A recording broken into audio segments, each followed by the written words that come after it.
చేస్తున్నాను.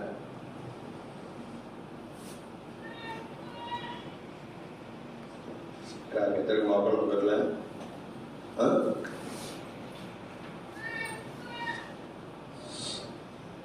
శాశ్వతమైన ప్రేమతో మమ్మలను ప్రేమిస్తూ విడువక మేడలా చూపిస్తున్న పరలోకమందున్న మా పరమ తండ్రి, ఎంతైనా నమ్మదగిన దేవయేసు ప్రభువా, మీకు వందనములు స్తోత్రములు చెల్లించుకొచ్చున్నాయి.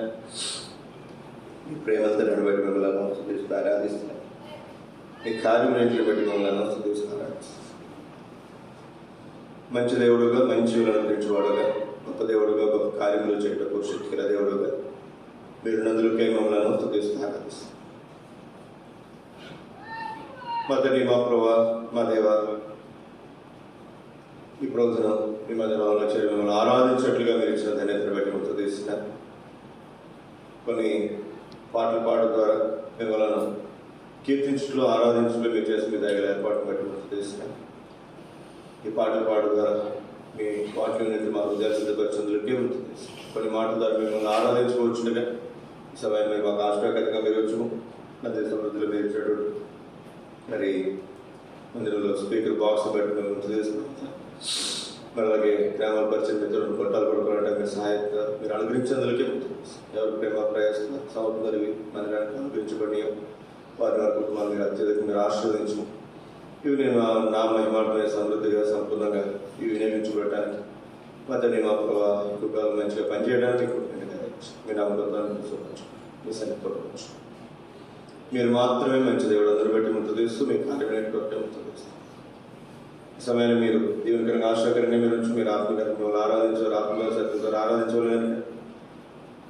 మీరు నన్ను మమ్మల్ని సిద్ధపరుస్తున్నాము. నా వంటి నా ప్రముఖ స్థాపితులు మీ కలవరి రక్త పరీక్షించుకుంటున్నాడు. ఆత్మ ప్రాణం మీరు కడుపు పై పరిశుద్ధపరచు. ఈ సమయం దీవెనకరంగా ఆశ్చర్యకరంగా మీరు వచ్చు. నాతో మాతో మీరు మాట్లాడారు. మేమందరూ కూడా మిమ్మల్ని ఆత్మసత్యంతో ఆరాధించట్లే మీరు మధ్య మీ ఆత్మకార్యం మీరు జరిగించడం మీకు మెండుగా తెచ్చారు. మీ దగ్గర ఏర్పాటు యేసు పరిశుద్ధ నామములో స్తుతించి ప్రార్థించి అడిగి వేడుకుంటున్నాము తండ్రి. ఆమేన్. తీసిన వాళ్ళు చదవండి. ఎఫెసీయులకు రాసిన పత్రిక 3:27 వచనాలు. మనలో కార్యసాధకమైన తన శక్తి చొప్పున మనం అడుగు వాటన్నింటికంటేను ఊహించు వాటన్నింటికంటేను అత్యధికంగా చేయ శక్తి గల దేవునికి క్రీస్తు యేసు మూలముగా సంఘములో తరతరములకు సదాకాలము మహిమ కలుగునుగాక. ఆమేన్.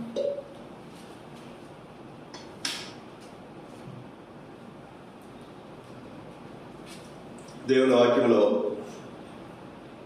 దేవుడి సంవత్సరం మన స్థానిక సంఘాలు దేవుడు అనిపించేటువంటి సార్వత్రిక సంఘ వాగ్దానంలో చివరి వచనాన్ని మనం చదువుతున్నాం. గత వారం ఆరాధన వర్తమానం కొరకే కొన్ని సంగతులు మనం ధ్యానం చేసుకోవచ్చా. మరి ఇంకొన్ని సంగతులు ఈ వాక్యమును మనం ఆధారం చేసుకుని కొన్ని తలంపులు మనం చూడడానికి ప్రయత్నించాం. గత వారం మనం ధ్యానం చేసినటువంటి సంగతులు మనం అడుగు వాటన్నిటికంటే ఊహించి వాటన్నిటికంటే అత్యధికంగా చేయుటకు శక్తి గల దేవుడు. ఈయన మరి ఏం చేస్తూ వచ్చాడు అనేది మనం చూస్తూ వచ్చాం. మొట్టమొదటిగా ఆయన సంకల్పము నిత్య సంకల్పము, ఆయన సంకల్పములు తరతరములు ఉంటాయని, ఆయన దయాపూర్వకమైనటువంటి సంకల్పం చొప్పున మనల్ని క్రీస్తులో ఏర్పరచుకున్నాడని, ఈ సంకల్పాన్ని అనేక మంది తృణీకరించలైతే మనం తృణీకరించలేదు. దేవుని సంకల్పంలో దేవుడు మనం ఉంచాడని, మన క్రియలను బట్టి కాక ఆయన స్వకీయ సంకల్పం చొప్పుననే మనను క్రీస్తులో ఏర్పరచుకున్నాడని మనం గత వారం మనం చూసుకోవచ్చు. రెండోది మర్మమైన క్రీస్తు లేదా క్రీస్తు మర్మము. క్రీస్తు మర్మము ఏమిటి అంటే యూదులతో పాటు మనం కూడా సమాన వారసులము, సాటి అవయవము, ఒకే శరీరములో మనము ఆయనకు వారసులము. దేవుని వాగ్దానములు, దేవుని స్వాస్థ్యము, భూ సంబంధమైన ముఖ్యంగా పర సంబంధమైనటువంటి ఈ స్వాస్థ్యం అన్నింటిలో కూడా మనము కూడా యూదులతో పాటు సమాన వారసులు. వారసులు అంటే అన్ని విషయాల్లో ఇంకా సమాన హక్కుదారులు. అట్లాంటి ఆధిక్యత దేవుడు మనకు అనుగ్రహించాడు. మనం చదువుకుంటున్నాం, ఏదో ఫస్ట్ క్లాస్ వస్తే చాలు అనుకున్నాం, క్లాస్ ఫస్ట్ వచ్చింది అనుకున్నాం. లేకపోతే ఏదో మనం చదువుతున్నాం మంచిగా, ఏదైనా జాబ్, ఏదైనా గవర్నమెంట్ జాబ్ వస్తే బాగుండే అనుకుంటే ఎంఆర్ఓనో లేకపోతే చాలా గొప్ప జాబ్ వచ్చింది అనుకోండి. మనం రక్షించబడితే చాలులే అనుకుంటే, మనం రక్షించబడడం చాలులే అనుకుంటే, అట్లాంటిది కుమారత్వం, వారసత్వం దేవుడు మనకు అనుగ్రహించి అబ్రహాంకి ఎంత హక్కు ఉందో మనకు కూడా అంతే హక్కు ఇచ్చి, ఇంకా అద్భుతమైనటువంటి సంగతి ఏంటంటే యేసుక్రీస్తు వారికి ఎంత హక్కు ఉందో మనకు కూడా అంతే. ఆయన జ్యేష్ఠుడు, మనం ఆయన సహోదరులు సహోదరు.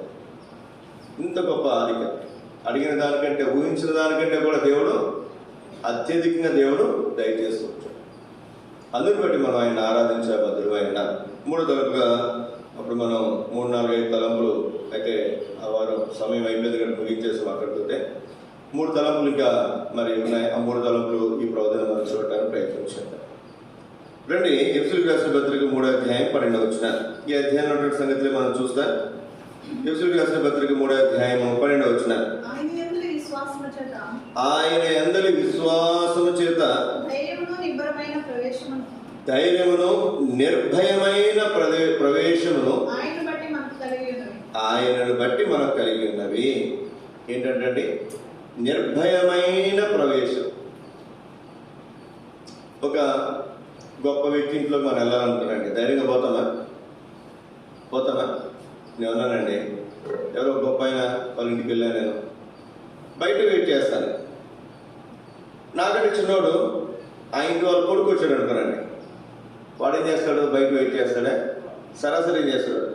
లోపలికి పోతాడు. సరాసరి లోపలికి పోతాడు. మనం ఏం చేస్తాం? అమ్మో, అయ్యగారిని పిలుద్దాం, అమ్మగారిని పిలుద్దాం, సారా పిలుద్దాం అని చెప్పి బయట వెయిట్ చేస్తాం. అదే మనం కుమారులం అయితే ఆగాల్సిన అవసరం లేదు, సరాసరి లోపల. నిర్భయమైనటువంటి ప్రవేశం, భయం ఉండదు. ఎవరికైనా సరే వాళ్ళ ఇంట్లోకి వెళ్ళడానికి ఏముండదు చెప్పండి? భయం ఉండదు. వారి తండ్రి దగ్గరికి వెళ్తానికి భయం ఉండదు. దేవుని వాక్యంలో దేవుడు ఎప్పుడైతే మనను దేవుని సన్నిధిలోనికి ఆయన బిడ్డలుగా దేవుడు మనల్ని అంగీకరించాడో, ఎంత గొప్ప ఆధిక్యత దేవుడు మనకు అనుగ్రహించాడు. చూడండి, ఎఫెసీయులకు రాసిన పత్రిక 2వ అధ్యాయం 18-19 వచనాలు.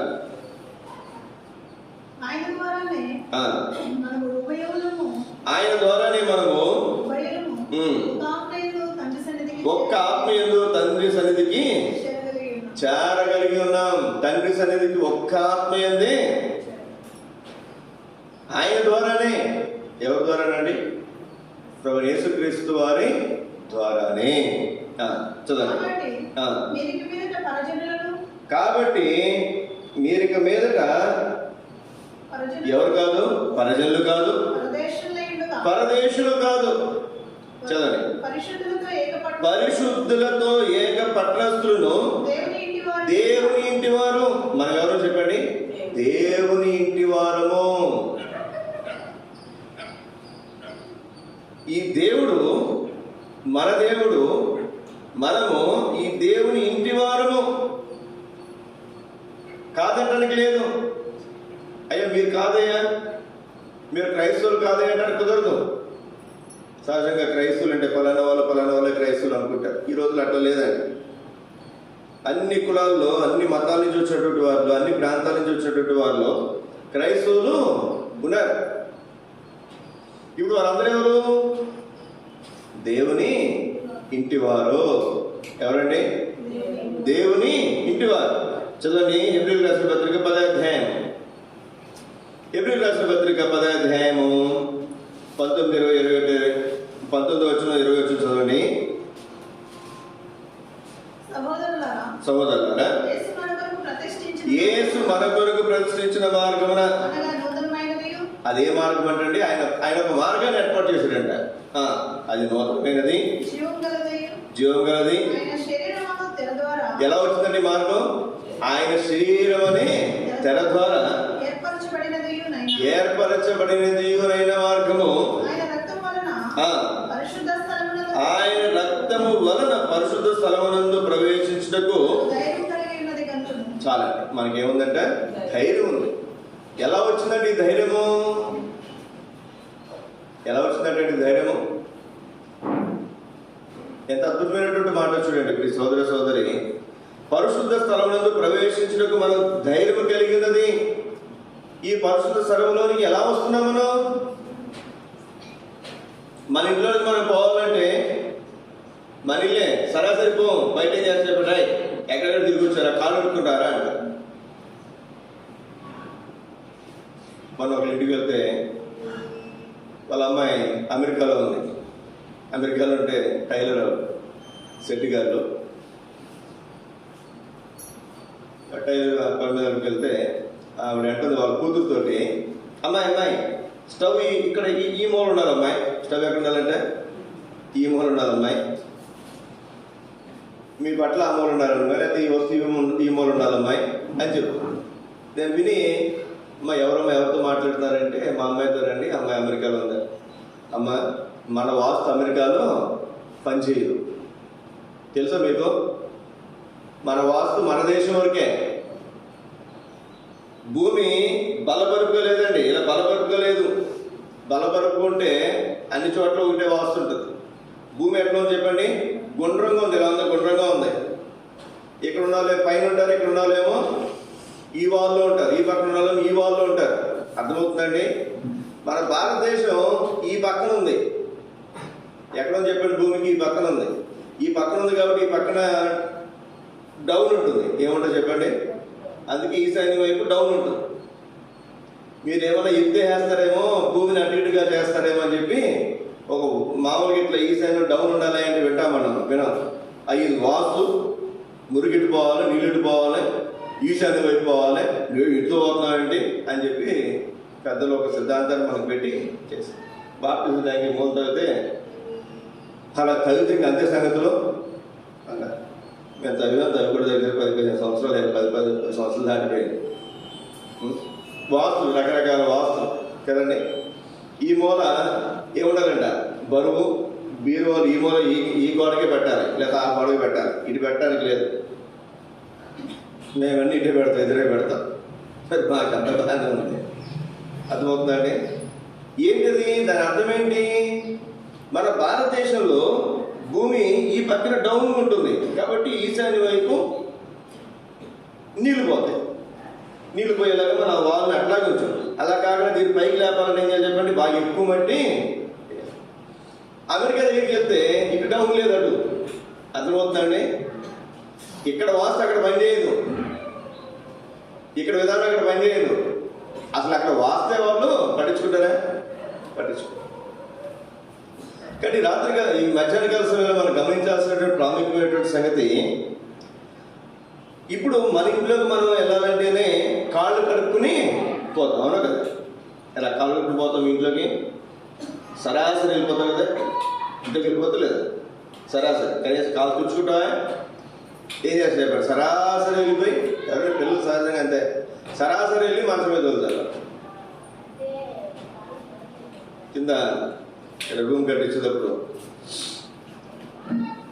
బెడ్రూమ్కి అటాచ్గా బాత్రూమ్ పెట్టారు. బాత్రూమ్కి వెళ్ళి కాలు కడుపు రావచ్చు కదా పిల్లలు, కాలు కడుపు వస్తారు. అయినా మళ్ళీ బయట ఇంకో ట్యాప్ పెట్టాను, చిన్న వాష్రూమ్ ఏరియా పెట్టి బెడ్రూమ్లోనే ఇవన్నీ కూడా మీరు కావాలంటే తర్వాత చూడండి.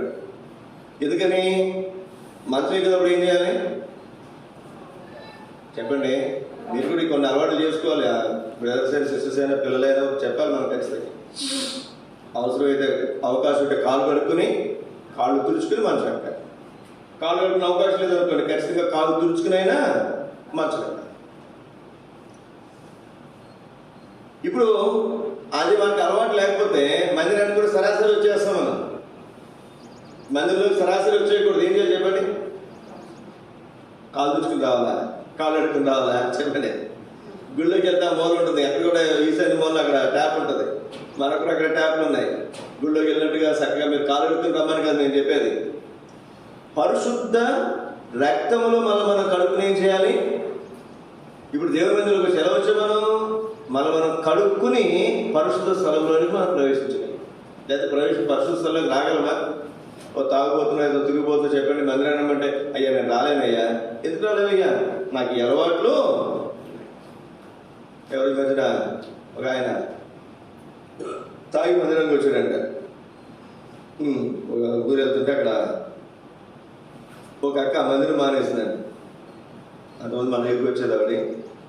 టీపీ నాకు అక్కడి నుంచి రాలేకపోతున్నప్పుడు దూరం వెళ్ళేసరికి పెద్ద ఆవిడ, ఆ మందిరం ఎందుకు మానేసామా అంటే, పాస్టర్ అక్కడ తాగుబోతుడు పక్కన వస్తున్నాడు. పాస్టర్ తాగుబోతుడు కూడా పాస్టర్ ఏం చేస్తున్నాడు, రాజేస్తున్నాడు పాస్టర్. అంటే తాగుబోతులు మందిరానికి ఏం చేయకూడదంట, ఏం చేయకూడదు చెప్పండి. రావచ్చు రాకూడదు, మీరు చెప్పండి ఏమండి, రాకూడదు. రోగాలతో ఉన్న వాళ్ళు హాస్పిటల్కి పోకూడదు, అంతే కదా. రోగగ్రస్తుడు హాస్పిటల్కి పోకూడదు అంటే కుదురుతా? పోయితే రోగాలు ఉన్నవాడు, శరీరానికి రోగం ఉన్నటువంటి వాడు హాస్పిటల్కి పోతే ఆత్మకు రోగం ఉన్నటువంటి వాడు ఎక్కడికి వస్తాడు? మందిరానికి వస్తాడు. తాగుబోతే తిరిగిపోతే మందిరానికి వస్తూ ఉంటే గుర్తుపెట్టుకోండి, మీరు ఎవరైనా సరే మీ ఇంట్లో తిరిగిపోతూ తాగుబోతులు ఏదైనా ఉంటే వాళ్ళు డైలీ మందిరానికి తీసుకురండి, ఆటోమేటిక్గా మారిపోతారు. మీరేం చేయవసరంలా. ప్రతి ఆదివారం మందిరాన్ని తీసుకురండి, కుదిరితే వాళ్ళకు చేతులకి బైబిల్ ఇచ్చి అయ్యా రోజుకో పేరు చదువుకోమనండి. ఇంకేమి మా ఇల్లు మంత్రాలు లేదు, గుర్తుపెట్టుకోండి. ఏం చేయాల్సిన అవసరంలా. ప్రతి ఆదివారం మందిరానికి వస్తూ కొన్ని 3 గంటలు కూర్చోవలసిన, ఒక అరగంట గంట కూర్చోమనండి, ఒక రోజుకో పేజీ బైబిల్ చదువుకోమనండి, చాలు. ఇంకేమి చేయాల్సిన అవసరం. కొన్ని రోజుల్లో మీరు చూడండి, వారికి అలవాట్లు ఎండిపోతే వాళ్ళకి తెలియదు, మీకే తెలియదు.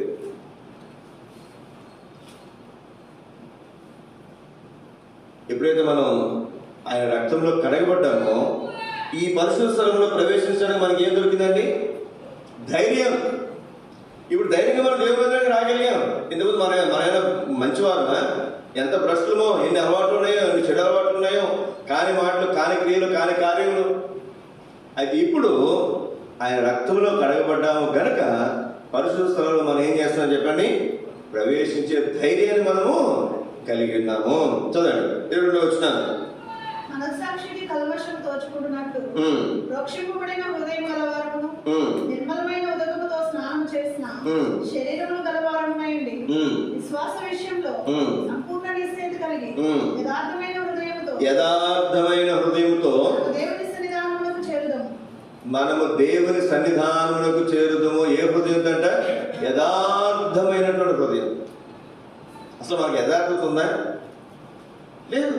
మన యథార్థ పనులు కాదు, మనం నమ్మదగిన వారు కాదు, మన నీతివంతులు కాదు. కానీ ఆ రక్తము మళ్ళీ ఏం చేసి చెప్పండి, యథార్థమైన హృదయాన్ని, పరిశుద్ధమైన హృదయాన్ని మనకు అనుగ్రహించింది. ఈ హృదయముతో మనం దేవుని సన్నిధానం మనం ఏం చేయగలుగుతున్నాం? చేరగలుగుతున్నాం. చదవండి, హెబ్రీయులకు రాసిన పత్రిక 4వ అధ్యాయం 16 వచనం. హెబ్రీ 4:16.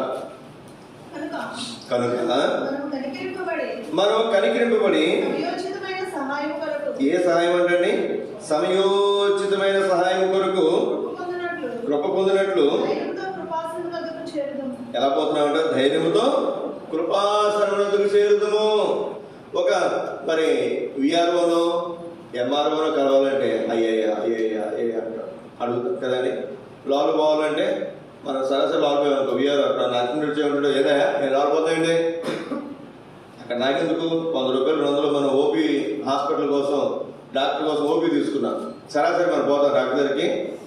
అక్కడ రావడం ఉంటుంది, ఒక ఆయన ఉంటాడు అక్కడ, ఆయనకి ఇస్తే ఆయన పిలిస్తే లోపలికి మనంతా మనం పోతామా? పోలే. ఏదైనా డబ్బులు ఇచ్చారు కదా అంటే డబ్బులు ఇస్తే ఎవరికి కావాలమ్మా, కూర్చో, ముందు పోయి ఇక్కడ కూర్చో అంటాడు. ఎవరు చెప్పండి? డాక్టర్ కాదు, అటెండర్. అతనే చదువుకున్నాడు. కొన్ని హాస్పిటల్స్లో బిఎస్సీ నర్సింగ్ చేస్తారు, కొన్ని హాస్పిటల్ అవి కూడా చేయరు. దేవుని వాక్యం ప్రకారం మనం చూస్తే ఒక డాక్టర్ దగ్గరికి పోవాలంటే, లేదా ఒక ఎంఆర్ఓ దగ్గరికి పోవాలంటే, ఒక అధికారి దగ్గరికి పోవాలంటే అక్కడ ఇంకొకరు అంతమంది ఉంటే ఇప్పుడు దేవుని దగ్గర రావడానికి ఏం చేయాలి చెప్పండి? లోకంలో సాగుతుంది. దేవుడు కరుణించిన పూజారిని కరుణించాలంట. ముందు పూజారి కరుణిస్తేనే మనం దేవుని ముందు అక్కడ గుళ్ళకి పోగలం. అయితే దేవుని వాక్యం మనం చూస్తున్నాం, యేసుక్రీస్తు దగ్గర పూజారులు లేరు, పూజారి లాంటి పాస్టర్లు లేరు, సేవకులు లేరు. మాకు చెప్పి మమ్మల్ని అడిగి మీరు దేవుని దగ్గరికి రావాల్సిన అవసరం లేదు. మాకు చెప్పకుండా ఏం చేయొచ్చు? మీరు మీ ఇంటికాడ మోకరించి ప్రార్థన చేసుకోవచ్చు. దేవుని మందిరంలోకి వచ్చి ప్రార్థన చేసుకోవచ్చు కదండి. మా పర్మిషన్ తీసుకోవాలా, మాకు చెప్పాలా, ఏమవసరం లేదు. సమయోచితమైనటువంటి సహాయం కొరకు ధైర్యంతో మనం ఏం చేస్తాం, ఆయన కృపాసనం వద్దకు. ఇంకెంత మించి కావాల్సిన ఆధిక్యత ఏమంటో చెప్పండి. ఒక సామాన్యమైనటువంటి అధికారి దగ్గరికి పోవాలంటేనే వీరిని అడిగి మనం లోపలికి పోవాల్సి వస్తాయి. ఇక్కడ దేవుని దగ్గరికి పోవడానికి సమయోచితమైనటువంటి సహాయం కొరకు మనము ధైర్యంతో కృపాసనం వద్దకు చేయాలి. అందుని బట్టి మనం ఆయన ఆరాధించే భక్తులపై ఉన్నారు. 4వ తరపుగా ఎఫెసీయులకు రాసిన పత్రిక 3వ అధ్యాయం. ఎఫెసీయులకు రాసిన పత్రిక 3వ అధ్యాయమే మనం చూస్తున్నాం. 4వ తరపుగా ఎఫెసీయులకు రాసిన పత్రిక 3వ అధ్యాయము 8, 9, 10, 11 వచనాలు. దేవుడు మన ప్రభువైన క్రీస్తు చేసిన నిత్య సంకల్పం చొప్పున. ఏ సంకల్పం అండి? నిత్య సంకల్పం చొప్పున పరలోకములో ప్రధానులకును అధికారులకును సంఘము ద్వారా తన యొక్క నానా విధమైన జ్ఞానము ఇప్పుడు తెలియబడవలెనని ఉద్దేశించి శోధింప సఖ్యము కాని క్రీస్తు ఐశ్వర్యము అన్యజనులలో ప్రకటించుటకు దేవుని యందు పూర్వకాలం నుండి మరుగైన ఆ మర్మమును గూర్చిన ఏర్పాటు ఎట్టిదో అందరికీ తేటపరచుటకు పరిశుద్ధులందరిలో అత్యల్పుడైన నాకు ఈ కృప అనుగ్రహించెను. ఇదేంటంటే చెప్పండి, ప్రకటించే కృప. నేను ప్రకటించగలుగుతానంటే ఈ కృప దేవుడు నాకు అనుగ్రహించాడు. నేనేం గొప్పవాడిని కాదు, పరిశుద్ధులందరూ అత్యల్పుడు. అట్లాంటి నాకు దేవుడి కృప అనుగ్రహించి, ఏంటి కృప? శోధింప సఖ్యము కానీ క్రీస్తు ఐశ్వర్యమును ప్రజలలో ప్రకటించుటకు, అందరికీ తేటపరచుటకు. ఎంత ఆధిక్యత చూడండి. ఇప్పుడు మనం చూస్తాం కొంతమందిని, ఎవరు ఇంట్లో పనమ్మాయి పని చేయడానికి వస్తూ వాళ్ళ కష్టాల్లో అమ్మ దేవుని నమ్ముకోండి ఒక మాట చెప్పి అది వాళ్ళు పనిచేసి నమ్ముకున్న వాళ్ళు లేరా? ఉన్నా?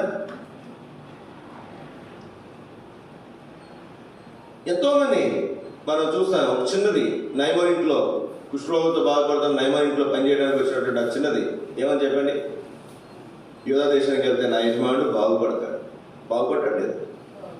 ఏమన్నాడు చెప్పండి, ఈ దేవుడే నిజమైనటువంటి దేవుడు, నైమర్ ఒప్పుకున్నాడు, ప్రకటించాడు తాను. ఇప్పుడు సోదర సోదరి మన జ్ఞాపకం చేయబడుతున్నటువంటి మాట, మనమేమి జ్ఞానం కాకపోవచ్చు, మనమేమి అందంగా చదవగలిగినటువంటి వారు కాకపోవచ్చు, మనమేమి బాగా చదువుకున్నటువంటి వారు కాకపోవచ్చు, మనకేమో అంత అన్ని విషయాలు మనం యోగులు కాకపోయినప్పటికీ కూడా నీకు నాకు దేవుడి కృపను అనుగ్రహించలేదు. నీ కృప శోధింప శక్యము కానీ క్రీస్తు ఐశ్వర్యం.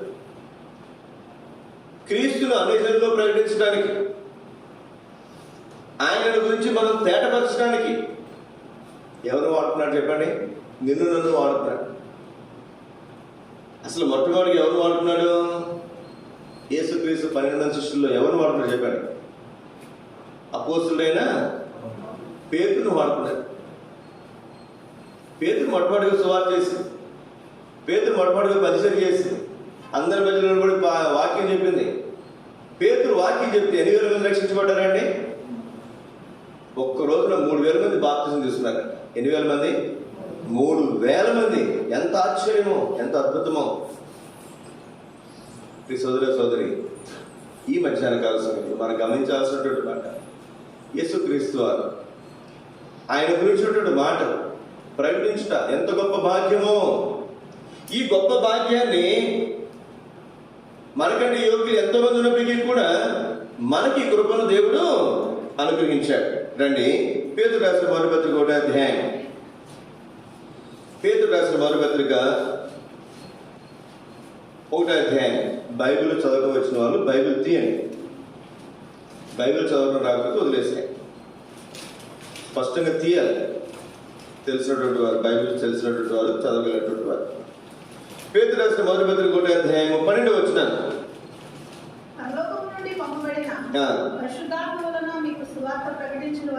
పరలోకం నుండి పంపబడిన పరిశుద్ధాత్మ వలన మీకు సువార్త ప్రకటించిన మీకు సువార్త ప్రకటించిన, ఈ సువార్త ప్రకటించడానికి పరలోకము నుండి పంపబడిన పరిశుద్ధాత్మ సహాయము. ఇది నీ వల్ల నా వల్ల జరిగింది కాదు. ఇది పరలోకం నుండి పంపినటువంటి పరిశుద్ధాత్మ దేవుడు నీలో నాలో కార్యం చేయగా, దేవుడు ఆ ప్రేరేపణ అనుగ్రహించగా మనం ఏం చేస్తాం చెప్పండి? యేసుక్రీస్తు వారి సువార్తను ప్రకటించగలుగుతున్నాం. ఎంత ఆశ్చర్యకరమైనటువంటి సంగతి. చదవండి. ప్రకటించిన వారి ద్వారా తెలుపబడిన ఈ సంగతుల విషయమై తమ కొరకు కాదు గాని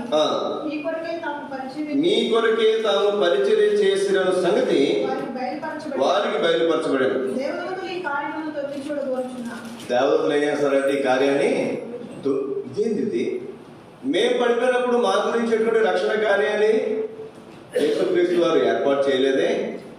అట్లాంటిది దేవదూతలు అంటే వారు ఏం చేస్తారు చెప్పండి? వారు ఏం చేస్తారు? ఎల్లకాలం జీవించి ఉండగలుగుతారు, మనం జీవించి ఉండలేం. మనం 50, 60, 70 లేదా 100 లేదా 150 అంతకుమించి ఎక్కువ బతుకులు ఎవరున్నారా ఈ మధ్యకాలం? ఎక్కడ లేదు. 100, 102, 105, 110, 120 అంతే మ్యాక్సిమం. అది కూడా ఎక్కడో కదండి. అల్పులం ఇంతలో కనిపించి అంతలో మాయపోయి నీటి ఆవిరిపోయారు. అట్లాంటిది మనము రక్షించబడి నిమిత్తమై దేవుడు పరిశుద్ధాత్మ దేవుడు ఎక్కడ పంపించాడంట? మొదటేమో యేసుక్రీస్తు వారిని పంపించాడు. తర్వాత ఎవరు పంపించాడండి? పరిశుద్ధాత్మ దేవుని ఈ లోకానికి పంపించాడు. ఎంత ఆశ్చర్యంగా చూడండి, ఎంత ఆశ్చర్యం. ఎవరి కొరకు? నీ కొరకు, నా కొరకు. అందుకే దేవదూతలు ఏం చేస్తారంటే ఈ కార్యమును తొంగి చూస్తారు. ఒక ప్రముఖమైనటువంటి వ్యక్తి నా కోసం ఇక్కడికి వచ్చారనుకో, లేదా నీ కోసం వచ్చారనుకోండి, ఇక్కడికి నీ కోసం నా కోసం వస్తే, ఆయన వచ్చాడు వాళ్ళ ఇంటిగా, అరే ఎమ్మెల్యే వచ్చాడ్రా, ఎంపీ వచ్చాడ్రా, లేకపోతే కలెక్టర్ వచ్చాడు, లేకపోతే ఎంఆర్ఓ వచ్చాడ్రా అంటే ఏం చేసి చెప్పారు? చుట్టుపక్కల వాళ్ళు అందరూ కూడా ఎందురా అని చూస్తారు. ఆయన వెళ్ళిపోయిన తర్వాత మళ్ళీ ఇంకో పెద్ద ఆయన వచ్చాడు అనుకోనండి, ఎందులో వీడేదో మామూలు అనుకున్నాం, వీడు మామూలుడు. ఇప్పుడు మనిషి కోసం ఎవరు వచ్చారంటే మొదటగా యేసుక్రీస్తు వారు వచ్చారు. తర్వాత ఎవరు వచ్చారు చెప్పండి? పరిశుద్ధాత్మ దేవుడి లోకానికి పంపించుకుంటాడు. అసలు అక్కడ దేవతలకు అర్థమే కావట్లేదంట. దేవదూతలకు ఏంది కార్యము? మానవ దగ్గరికి దేవుని కుమారుడు వెళ్ళటం ఏంటి, తర్వాత పరిశుద్ధాత్మ దేవుడు వెళ్ళటం ఏంటి? ఏం చేస్తున్నారు అబ్బా వీళ్ళు అని ఏం చేస్తారంటే పరలోకం నుంచి వాళ్ళు తొంగి చూస్తారు. ఓ పాపి రక్షించబడితే ఆ రక్షణ కార్యము ఎంత ఆశ్చర్యమో. తప్పినటువంటి మనుషుడు, భ్రష్టునటువంటి మనుషుడు రక్షించబడటం, పరలోకంలో మరి చేర్చబడటం అసలు ఎంత ఆశ్చర్యమో చూడండి. ఆ కార్యమును జరిగించడానికి యేసుక్రీస్తు వచ్చినందుకు, ఆ కార్యం జరిగించడానికి పరిశుద్ధాత్మ దేవుడు వచ్చినందుకు, ఈ కార్యం కొరకు కార్యం ఏం చేస్తే చెప్పండి? వాళ్ళు తొంగి చూస్తారంట. ఎవరండి? దేవుని దూత. చదవండి, ఇది క్రీస్తు ఐశ్వర్యం. ఇది శోధింప సఖ్యము కాని క్రీస్తు ఐశ్వర్యం. ఒక మాట మనం చదువుకుని ముందుకెళ్దాం. కొరింథీయులకు రాసిన మొదటి పత్రిక 1వ అధ్యాయం 18వ వచనం.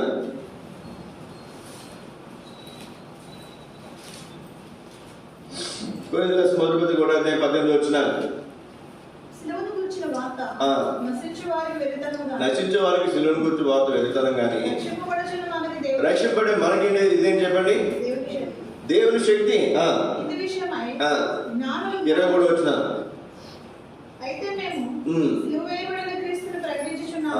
ఎవరు ప్రకటిస్తున్నాం? మేము సిలువ వేయబడిన క్రీస్తుని మేము ప్రకటిస్తాం. ప్రియ సోదర సోదరి, మాట గుర్తుపెట్టుకోనండి. మనం ప్రకటించేది ఎవరిని? చాలా సహవాసులు ఉన్నాయి, వాళ్ళు తప్పుగా మాట్లాడట్లేదు, కానీ చాలా మంది గొప్ప గొప్ప సేవకులే, బాధకులే. వాళ్ళు ఏమంటారంటే, మీరు వేసే నమ్ముకోనండి, మీ కష్టాలు తీరుతాయి, మీ అప్పులు తీరుతాయి, మీ ఇబ్బందులు తీరుతాయి, మీ రోగాలు తీరుతాయి, మీ బాధలు పోతాయి. దానికోసం కాదండి యేసుక్రీస్తు లోకానికి వచ్చింది. దానికోసం సిలువకి ఎక్కాల్సిన అవసరము లేదు. ఎక్కాలండి మనకు స్వస్థత ఇవ్వడం కోసమో లేదా మనకు అప్పులు తీర్చడం కోసమో ఆయన సిలువకి ఎక్కాల్సిన అవసరము లేదు. మన పాపాలు క్షమించడం కోసం ఆయన పరిశుద్ధ రక్తాన్ని చిందించాడు. ఒక ఆయన రెండోత్పన్న కూడా మనం చూస్తాం. అందరికీ రోగాలు వస్తేనేమో ఏసు రక్తం ఉంది కొనుక్కోమని చెప్తాడు. ఏసు రక్తం తీసుకెళ్ళండి, మీకు రాసుకోనండి, మీకు తగ్గిపోద్దని చెప్తారు. వాళ్ళకి రోగం వస్తే, ఆ పాస్టర్కి రోగం వస్తే ఎక్కడ పోతారు చెప్పారు. ఆ ఏసు రక్తం వాడతారా? ఎడకపోతారు. వాళ్ళు హాస్పిటల్కి పోతారు.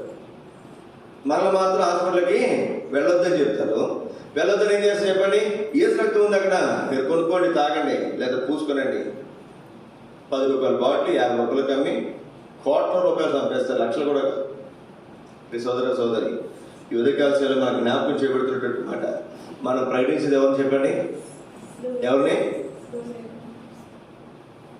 ఎవరినండి? సిలువ వేయబడిన యేసుక్రీస్తు. అంత ఆశ్చర్యం.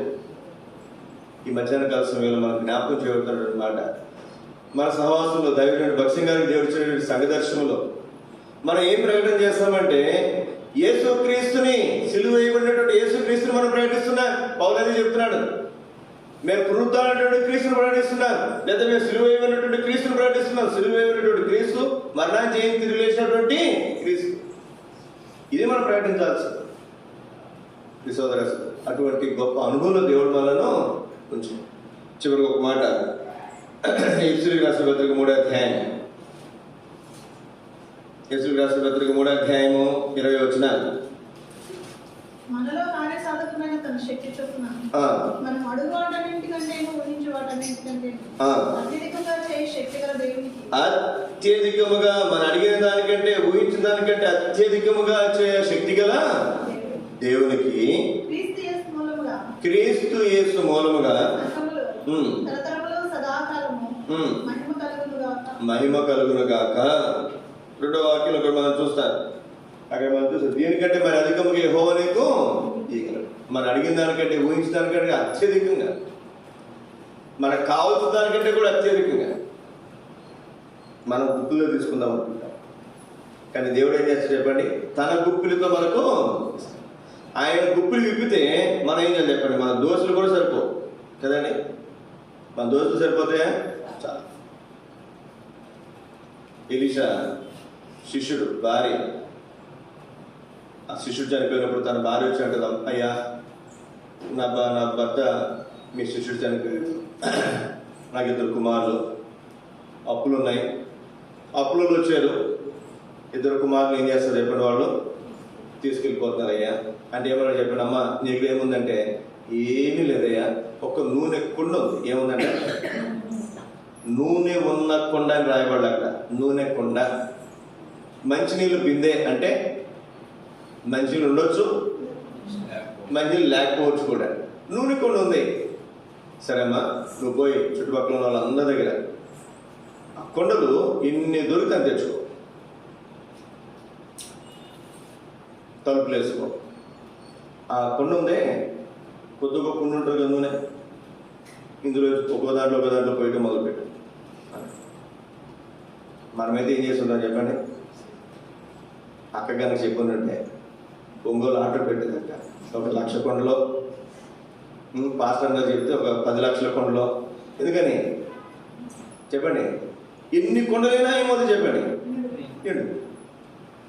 అయితే ఒక మెలుకుంది ఇక్కడ, ఎవరు పోయాలి? ఆవిడే పోయాలి. ఎవరు ఉంచాలి చెప్పండి? ఆ కొండలు నిన్నంతవరకు ఎవరు ఉంచాలి? ఈవిడ వెళ్ళింది పాపం, ఒక 10 తెచ్చుకుందో 20 కొండలు తెచ్చుకుందో, వాళ్ళ అప్పులన్నీ తీరిపోయినాయి అండి. అప్పులు తీరిపోయిన తర్వాత ఇంకా డబ్బులు మిగిలినాయంట. 2 కొండలు తెచ్చుకుందో, ఆవిడేం తక్కువడు కాదు కదా. పోస్తూ మొదలు పెడుతుంటే పోస్తూనే ఉందంట, కొండలు నిండి చివరికి అరే ఇంకా తీసుకురాలంటే అబ్బాయితో వాళ్ళు ఏమన్నా చెప్పండి? అమ్మ ఇంకా కొండలు అయిపోయినాయి అన్నప్పుడు ఈ దారి ఏమేమి చెప్పండి? నేను అనుకుంటాను ఇంకా ఎన్ని తెచ్చుకున్నా ఏం చేసాడు బాబు చెప్పండి? ఎన్ని తెచ్చుకుని ఇంకోటి రాయబడినటువంటి మాట, మరి అధికముగా దేవుడు మనకి ఇచ్చుటకు శక్తి గలవాడు. ఆవిడ అప్పుల కోసం అడిగింది, అప్పులు తీర్చాడు. అక్కడిది అయిపోయిందా? అయ్యా అప్పులు తీర్చావు, ఇంకేంటమ్మా? ఇంకా మిగిలిందయ్యా, మిగిలితే నీ కొరకు నీ పిల్లల కొరకు ఉంచుకో. అడిగాడు ఒక్కొక్క అమ్మ, ఇంత చేశాను కదమ్మా, ఒక్క కొండ ముందు తెచ్చావా నాకు? నాలాంటి పాస్టర్ అలాగే అడుగుతారు కదండి. ఏదమ్మా మీరు అన్ని కొండలు వచ్చినాయి కదా, ఒక కొండ తీసుకురావచ్చు మందిరానికి. అట్లా అది నీకు నీ పిల్లలకు ఉంచుకో. సోదరి, దేవుడు మనం అడిగిన దానికంటే ఊహించిన దానికంటే కూడా ఏం చేస్తాడు చెప్పండి? అత్యధికంగా దయచేస్తాడు. ఇక్కడ 2 సంగతులు మీకు జ్ఞాపకం చేసి నేను క్లుప్తంగా ముగిస్తాను. నేను దావీదు రాజు అయిన తర్వాత మందిరం కట్టాలనుకుంటాడు. దేవుడు ఏమంటారు చెప్పాడు, నాయన నువ్వు కాదు, అసలు నువ్వు ఎవడో తెలుసా, నీ స్థితి ఏంటి తెలుసా, గొర్రెల దొడ్లో ఉండి నేను ఏం చేస్తానని తీసుకొచ్చి సింహాసనంలో కూర్చోడు, నువ్వు నాకు మందిరం కడతావు అని కొంత ఆరంభంలో కఠినంగా మాట్లాడుతున్నట్టుగా మనకు అనిపించినప్పటికీ తర్వాత ఏమంటారు చెప్పండి, నీ చేతులు ఎక్కువ రక్తాన్ని ఒలికించి ఎక్కువ యుద్ధాలు చేశాడు దావీదు. అంతకుముందు స్థిరత లేదు. దావీదు వచ్చిన తర్వాత చుట్టుపక్కల అందరికీ దావీదు అంటే భయం. ఒక్క యుద్ధంలో కూడా ఓడిపోలే దావీదు. తన కుమారుడు సొలొమోను కాలంలో ఒక యుద్ధం కూడా జరగాల్సిన అవసరం, చేయాల్సిన అవసరం రాలా. నువ్వు ఇంత రక్తం ఒలికించావు కదా, నువ్వు కట్ట, నీ కడుపును పట్టుపోయే నీ కుమారుడు నాకేం కడతాడు, మందిరాన్ని కడతాడు అని చెప్తూ, నీ ముందున్నటువంటి సొలొమోనుకు నా కృప దూరమైనట్లుగా నీకు నీ సంతానానికి దూరము కాదు. దావీదు అడిగాడా? సౌలు అనుకుంటాడు, నా తర్వాత నా సింహాసనం మీద ఎవరు కూర్చోవాలి, ఎవరు కూర్చోవాలంటే దావీదు కూర్చోవాలా? ఎవరండి పిల్లలు ఎవరు చెప్పండి, పేరు చెప్పండి. యోనాతాను, నా కొడుకైనటువంటి యోనాతాను కూర్చోవాలన్న తర్వాత నా సింహాసనం మీద ఆశించాడు. బహుశా నేను అనుకుంటాను, బైబిల్లో రాయబడలేదు కానీ చాలాసార్లు దేవుని దగ్గర ప్రార్థన కూడా చేస్తుంటాడు కదండి. ఖచ్చితంగా చేస్తుంటాడు. మనం చేయమా ప్రార్థనలో? ఖచ్చితంగా సౌలు కూడా మరి ఒక మామూలు విశ్వాసం కాబట్టి తను కూడా ఖచ్చితంగా ఒక్కసారైనా కనీసం మినిమం అడుగుంటాడు. అయితే చూడండి, ఒక్కసారి కూడా దావీదు తన కొడుకు రాజు అవ్వాలని అడిగాడా? అడిగినట్లుగా కానీ ఆశించినట్లుగా కానీ మనం ఎక్కడ చూడం. కానీ బత్షెబాకు ముందే వాగ్దానం ఇచ్చాడు. అంటే చివరిలో వచ్చి, రాజా నువ్వు నాకు ఒక వాగ్దానం ఇచ్చావు, నీ తర్వాత నా కుమారుడు అంటే మన పుట్టిన కుమారుడు రాజ్యము ఏలుబడి చేస్తాడు, నువ్వు వాగ్దానం ఇచ్చావు కదా. భార్యకి చెప్పాడమ్మా, ఇంతమంది భార్యలు లేదు, అందులో నీ కుమారుడు మాత్రం ఏమవుతాడు, రాజ్యంలో సింహాసనం మీద కూర్చో. సౌలు ఆశించాడు, దావీదు ఆశించాడు, ప్రతి ఒక్కరు ఆశిస్తారు. ప్రతి ఒక్కరు. చంద్రబాబు ఆశించట్లేదా తన తర్వాత ఎవరు సింహాసనంలో కూర్చోవాలి చెప్పండి? ఎవరో మీరా నేనా? లోకేష్ కూర్చోవాలి. ఎవరికైనా ఆశ ఉంటుంది, సహజం. అయితే ఒక అద్భుతమైనటువంటి సంగతి చూడండి, దేవుడు చెప్తూ వచ్చాడు. చదవండి అన్నమాట. సమూయేలు 2వ గ్రంథం 7వ అధ్యాయం. సమూయేలు 2వ గ్రంథం 7వ అధ్యాయం 15-16 వచనాలు.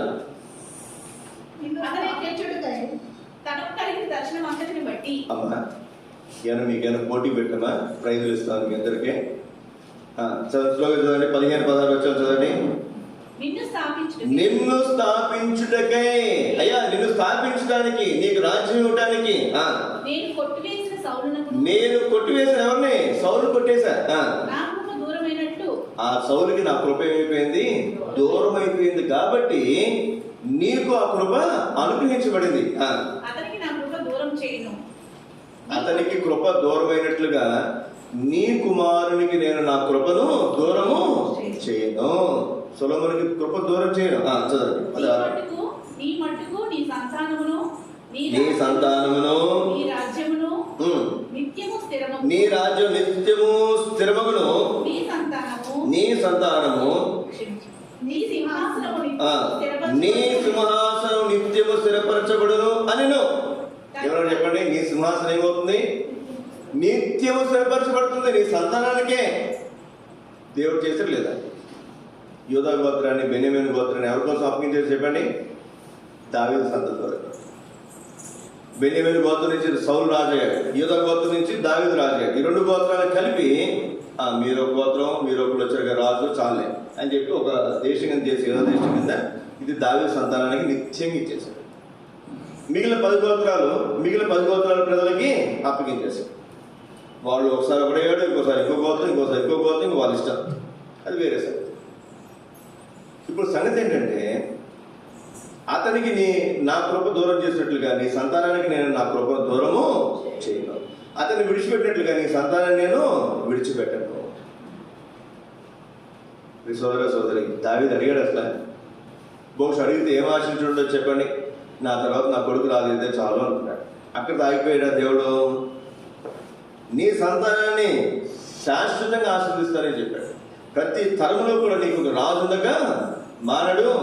దావీదు తర్వాత కొడుకు సొలొమోను రాజు, సొలొమోను తర్వాత రెహబాము రాజు, రెహబాము తర్వాత అబీయా రాజు. ఇంకా మనం చూస్తే అందరూ కూడా ఎవరు చెప్పండి? దావీదు సంతానమే. దావీదు సంతానం.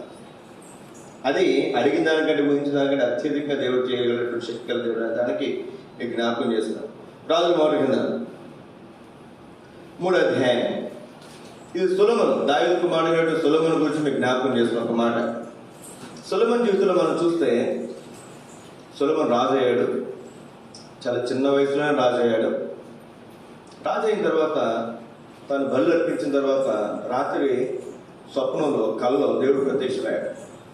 బహుశా మనం ఏదైతే పగలు ఆలోచిస్తూ ఉంటామో కొన్నిసార్లు మనకు అవే కళలు వస్తాయి. కొన్నిసార్లు కదండి, కొన్నిసార్లు ఎవరైనా కోపం ఉందనుకోండి, కొంతమంది రాత్రి కోపంలో కళ్ళ కొట్టేసి వచ్చేస్తారు. అయితే కళ్ళు రకరకాల కళ్ళు మనకి ఏదైనా ఆలోచన ఉంటే ఖచ్చితంగా అట్లాంటివి వస్తాయి. అందుకే చిన్నపిల్లలు రే పడుకున్నప్పుడు మీరు దెయ్యాల కథలు వెనకండ్రా, ఇప్పుడైతే ఈ కార్టూన్ నెట్వర్క్ అయితే పాములు అట్లాంటివి చూడకుండా ఎందుకు చూడదంటారు చెప్పండి? రాత్రి మన కల్లో ఏదో పాము వస్తున్నట్టో లేదా దెయ్యాలు మీ వెనకాల పడుతున్నట్టో అట్లాంటి కళ్ళు వస్తాయని వాళ్ళు చెప్పారు. సరే, ఇప్పుడు ఆ రోజు బలి అర్పించాడు. బలి అర్పించిన నిద్రపోయాడు. కల్లో దేవుడు దర్శనం వచ్చింది. ఆ దర్శనంలో దేవుడు కనపడ్డాడు. అయ్యా సొలొమోను రాజా, నీకేం కావాలి కోరుకోమంటే ఒకటే అన్నాడు. ఏమన్నాడు చెప్పండి? ఇంత గొప్ప రాజ్యాన్ని నాకు అప్పగించావు. చదవండి ఆ మాట. 9వ వచనం.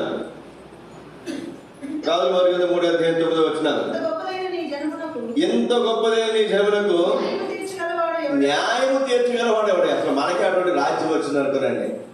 ఇప్పుడు చంద్రబాబు ఒక మాట మీకు గుర్తుందో లేదు, మొదటిసారి లాస్ట్ టైం ఎలక్షన్స్లో వచ్చిన తర్వాత, ఇప్పుడు కాక అంతకుముందు. ఏందా మీరు నాకు చెప్పేది? దీనికంటే పెద్ద రాష్ట్రానికి నేను సీఎం, అప్పుడు ఉమ్మడి ఆంధ్రప్రదేశ్కి నేను సీఎం కదండి. ఇప్పుడేమో చిన్న దేశం, చిన్నదే రాష్ట్రం, ఈ చిన్న రాష్ట్రానికి సీఎం. తనేమి సంతోషంగా చెప్పలే అప్పుడు. కానీ సొలొమోను విషయంలో మనం చూస్తే అసలు రాజు అవుతాడని తను అనుకోలే. చాలా మంది కుమారులు ఉన్నారు దావీదు, అందులో ఎవరైనా రాజుని చేయొచ్చు. ఎవరైనా దావీదు రాజుని చేయొచ్చు, దేవుడు రాజుని చేయొచ్చు.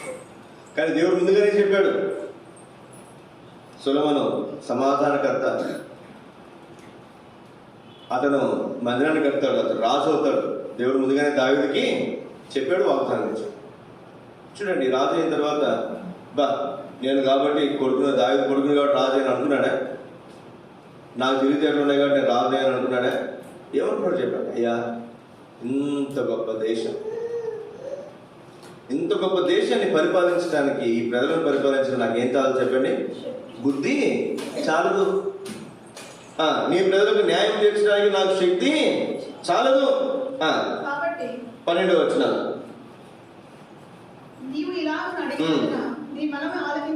ఏమడిగి ఉంటాడు? బహుశా బుద్ధి జ్ఞానం అడిగాడు. కూర్చోదాన్ని 12వ వచనం. బుద్ధి వివేకములు గల హృదయం నీకు ఇచ్చున్నాను. నీ ముందు ఒకడు కూడా లేడు అట్లాంటి జ్ఞానం కలిగినటువంటి వ్యక్తి. నీ తర్వాత కూడా అంత జ్ఞానం కలిగినటువంటి వ్యక్తి ఉండడు. సొలొమోను మించినటువంటి జ్ఞానం అంత ముందు లేదు, ఆ తర్వాత కూడా లేదు. అంత జ్ఞానం నేను నీకు ఇస్తున్నాను. అడిగింది నేను చెప్పండి, మనం ఏం చూసిన ఇక్కడ తలపు ఏంటి? అడిగిన దానికంటే ఊహించిన దానికంటే అత్యధికంగా ఇచ్చే దేవుడు. అడిగింది బుద్ధి జ్ఞానమే, అక్కడ తాగలేదు. 11వ వచనం. మరియు నీవు ఐశ్వర్యమును ఘనతను ఇమ్మని అడగకపోయినను నేను వాటిని కూడా నీకు ఇస్తున్నాను. చదువుమా. రాజులలో నీ వంటి వాడు ఎవరు కూడా ఉన్నాడు.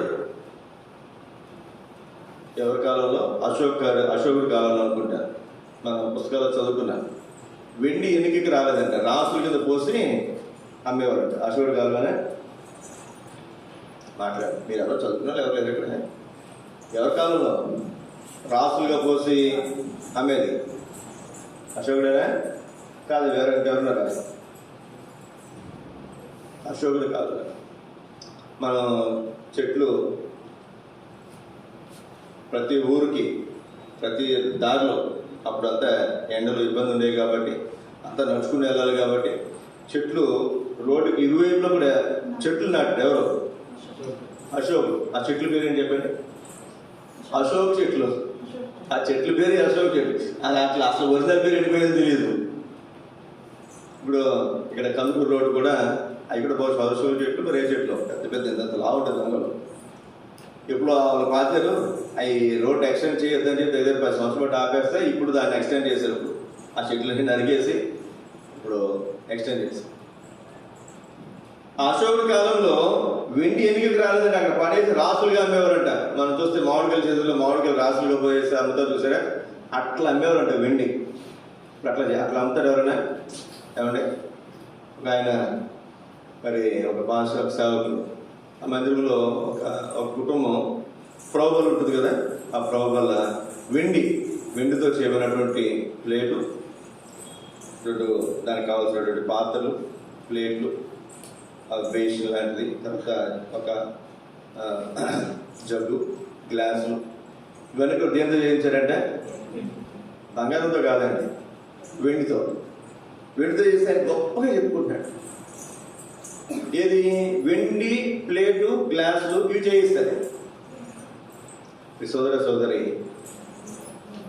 సొలొమోను కాలంలో గుర్తుపెట్టుకున్నాండి, బంగారం కూడా,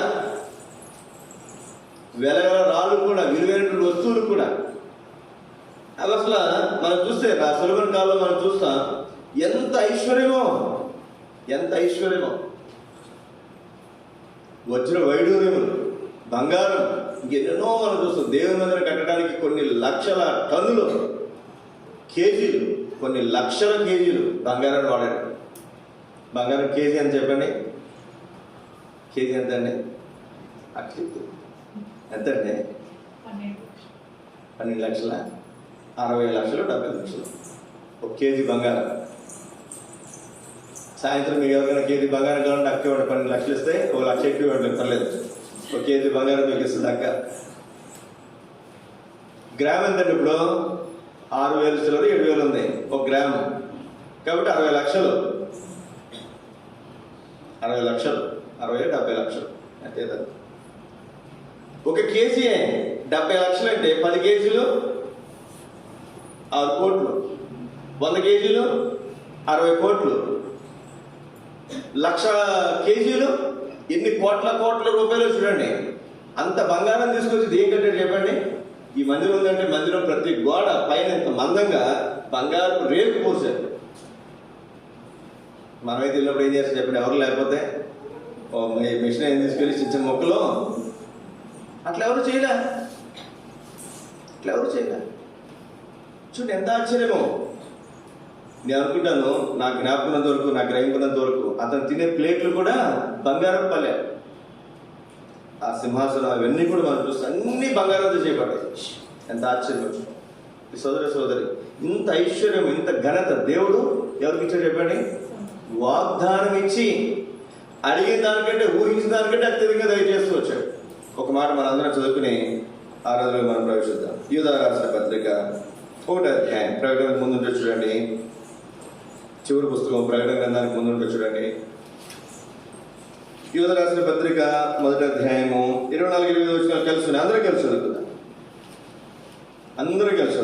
తొట్టిల్లో కూడా మిమ్మల్ని కాపాడుటకును, తన మహిమ మీద ఆనందంతో మిమ్మల్ని నిర్దోషులుగా నిలబెట్టుటకును, శక్తిగల మన రక్షకుడైన అద్వితీయ దేవునికి మన ప్రభువైన యేసుక్రీస్తు ద్వారా మహిమయు మహాత్మ్యను ఆధిపత్యమును అధికారమును యుగముల పూర్వమును ఇప్పుడును సర్వయుగములను కలుగును గాక. ఆమేన్. మనం తొట్టిల్లకుండా కాపాడ శక్తి కలిగినటువంటి దేవుడు అంట. నన్ను కాపాడయ్యా, ఈ శోధ నుంచి కాపాడయ్యా, ఈ శోధ నుంచి కాదు, ఏ శోధ నుంచైనా కాపాడడానికి శక్తి కలిగినటువంటి దేవుడు నిర్దోషులుగా తన ఎదుట మనం నిలబెట్టుటకు శక్తి కలిగినటువంటి దేవుడు. ఎవరు చెప్పండి? మన ప్రభువైన యేసుక్రీస్తు. ఇట్టి దేవుని మనము కలిగి ఉన్నాం. అందుకే ఈ ఉదయకాల సమయంలో మనం దేవుని ఆరాధించబద్దుమే. మొదటగా నిర్భయమైనటువంటి ప్రవేశం, ధైర్యంతో కృపాసనందుకు చేరగలుగుతున్నాను. ఆయన పరిశుద్ధ రక్తమును బట్టి ఆయన సన్నిధిలో మనం ప్రవేశించగలుగుతున్నాను. శోధింప శక్యము కాని క్రీస్తు ఐశ్వర్యం ఆ సువార్త ప్రకటించే గొప్ప ఆధిక్యత నీకు నాకు దేవుడు అనుగ్రహించు. నీకు నాకు అనుగ్రహించు. దాని నిమిత్తమే యేసుక్రీస్తు వారి లోకాన్ని దిగొచ్చాడు. పరిశుద్ధాత్మ దేవుని లోకానికి పంపించాడు. ఏందబ్బా ఈ కార్యము, ఎందుకు అబ్బా ఒకరి తర్వాత ఒకరు పోతున్నారని దేవదూతలు ఏం చేస్తారంటే పైనుంచి తొంగి చూస్తారట ఆ రక్షణ కార్యం గురించి. అంత మాత్రమే కాదు, చివరిగా మనం చూస్తూ వచ్చాం, అత్యధికంగా దయచేయటకు శక్తి కలిగినటువంటి దేవుడు. అడిగిన దానికంటే ఊహించిన దానికంటే అత్యధికంగా చేయటకు శక్తి కలిగినటువంటి దేవుడు. దీనికంటే మరి అధికముగా ఇవ్వగలిగినటువంటి దేవుడు, చేయగలిగినటువంటి దేవుడు. దావీదు చేతుల్లో అడిగిన దానికంటే అత్యధికంగా ఇచ్చాడు. సొలొమోను బుద్ధి జ్ఞానం మాత్రం అడిగితే ఐశ్వర్యాన్ని ఘనతను కూడా అనుగ్రహించాడు. అంతేకాదు త్రొట్టిల్లో కూడా మనల్ని కాపాడటం, తన మహిమ ఎదుట మనం నిర్దోషులు నిలబెట్టడకు శక్తి గల దేవుడు. ఈ దేవుడు మనం ఆరాధించ భక్తులమైన. అందుకు లేచినప్పుడు పాట మనం పాడుకుంటారు. అందుకు లేచినప్పుడు పాట మనం పాడుకుంటారు.